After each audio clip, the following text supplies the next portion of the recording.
Hi, if you like the video, please remember to subscribe.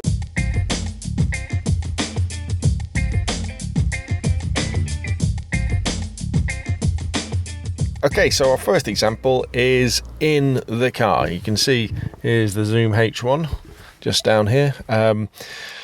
You should be getting fairly nice stereo sound from the Zoom H1 using its built-in microphones. And of course, you might think, well, what possible use would that? But let's say you were, I don't know, you could be doing an interview in a car, couldn't you, for someone? So you're saying, hi, yeah, so how's it going? And then doing it to them.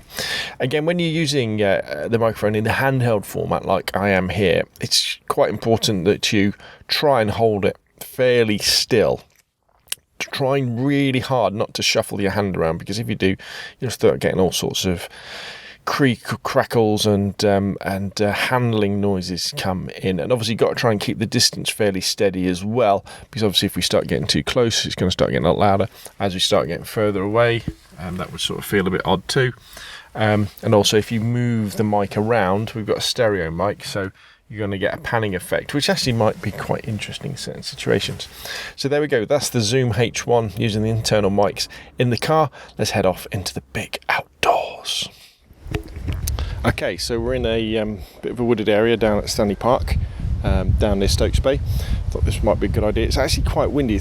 I can hear a lot of noise from sort of the wind blowing the trees. I'm not quite sure what you'll be able to hear, because again, the mic's quite close to me. Now, with all this audio that you're going to be hearing on this video, apart from the very first bit, or the bits where I'm using the mic in the video camera to give you an example of the difference between using the Zoom H1 and your built-in mic, I will be applying some sort of post-processing to the audio, and that will probably be a little bit of noise reduction in Audacity and then bumping up the levels in Levelator 2. But what I'll do is I'll put a little overlay on the video so you know exactly what I've done to each clip.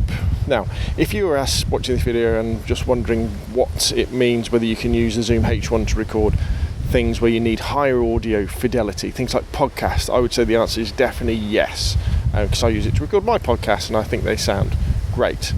And I also think it's good for video, but again, this is all about you sort of listening to the quality you can get and deciding whether it's good for what you need to do for your YouTube videos or whatever.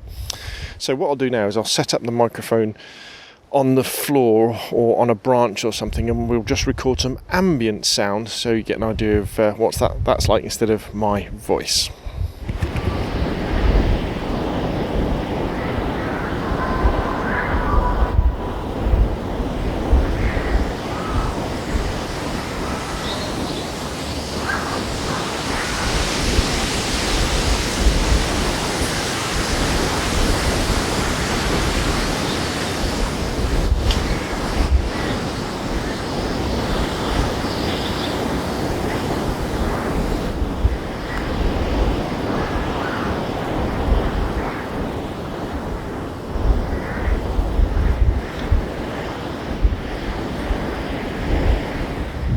Okay, so we're down by the Stokes Bay now. It's really, really windy, so hopefully you'll be getting some sort of usable audio out of the Zoom H1.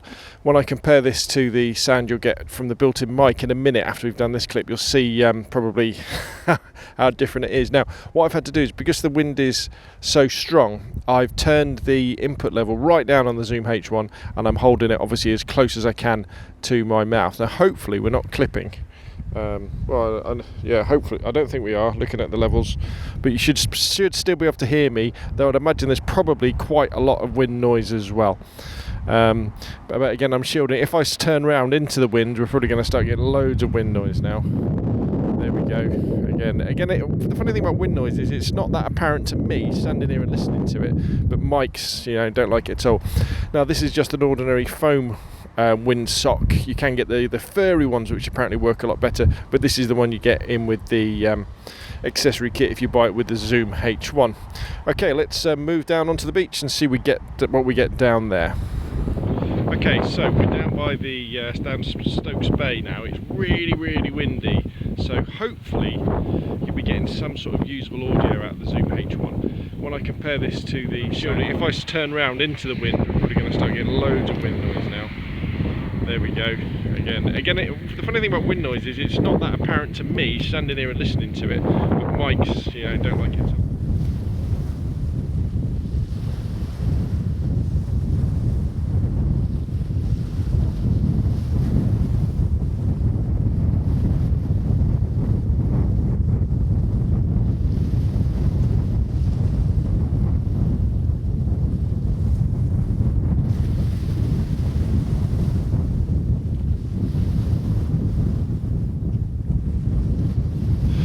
Okay, so managed to kind of get out of the wind because it really was windy down at the beach. I guess you're probably hearing just lots and lots of wind noise. So I'm kind of behind a like a windbreak kind of thing. There's seats on the other side, so I'm just going to do a recording of some ambient sound again, just from this position, where hopefully there's going to be a little bit less wind noise, and to give you a better idea of what the Zoom H1 is all about.